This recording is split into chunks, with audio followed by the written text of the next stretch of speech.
Hey guys, it's me, Vixon23, with some Team Prone gameplay on Black Ops 2, and as you guys have probably guessed, this game requires us proning out.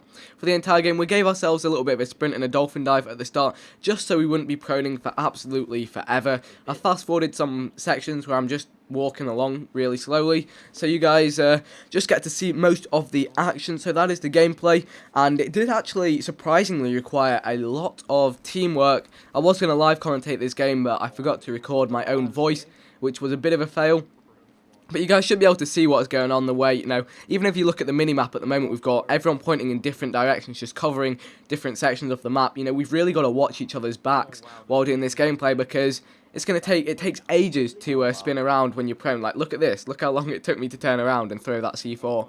So there's that element, and just the fact that, yeah, if someone comes up behind you, you're going to get owned. And there was one guy on the other team who clocked on. There's always one that clocks on to what we're doing and makes our life a nightmare. This person is running around with combat axes and shotguns, maybe even, humiliating me because I do combat axe stuff. You never know. So there was someone doing that, and it just meant that we really had to be on point. Situations like this where you're trying to get around a corner and shoot someone and you can't really get back is really irritating. Also, you'll notice once or twice I get prone blocked and it makes me stand up, so I'll apologise on behalf of that, but it wasn't exactly game changing. So that is the gameplay, which I hope you guys enjoy. I think, yeah, that's where I got prone blocked on that step. But anyway, that's the gameplay, and what I wanted to talk about while this gameplay is going on is something that you guys may not be aware of. So there's a situation whereby you guys probably know all about this YouTube partnership where content creators can have, their content monetized with adverts on it by companies, and that's quite a valuable thing, and it's something that a lot of people don't realize. Even myself, I was there, so I was just making videos for fun, and then suddenly I was getting these people viewing my videos, and I had companies come up to me and say, hey, we want to partner your channel, and we want to pay you for that.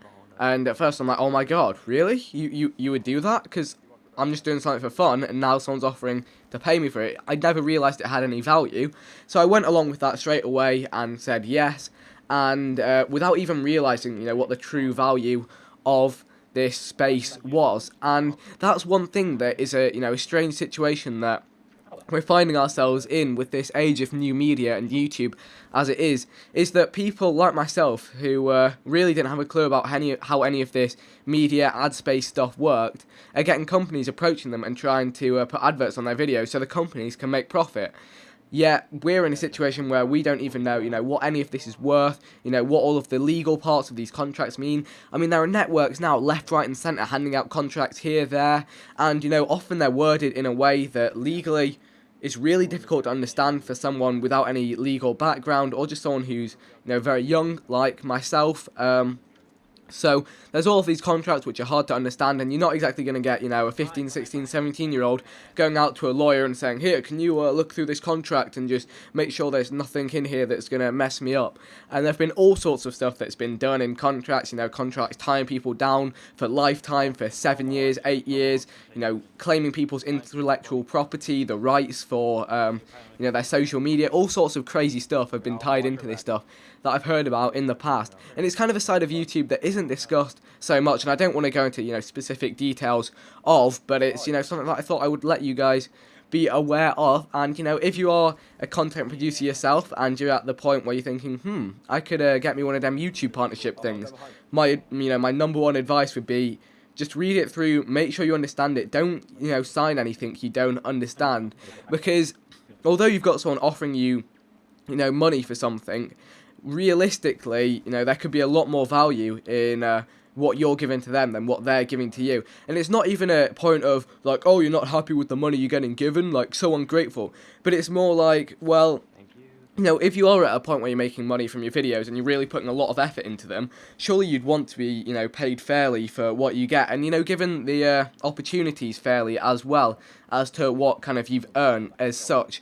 So that's kind of those points wrapped up, and it is a really strange situation that we find ourselves in now, because literally there are all sorts of companies trying to latch on to YouTube, especially gaming companies, You've got companies who make controllers, headsets, FPS Freak analog stick extensions, all sorts of crazy stuff, and they all want, they all want to put their product in front of more people.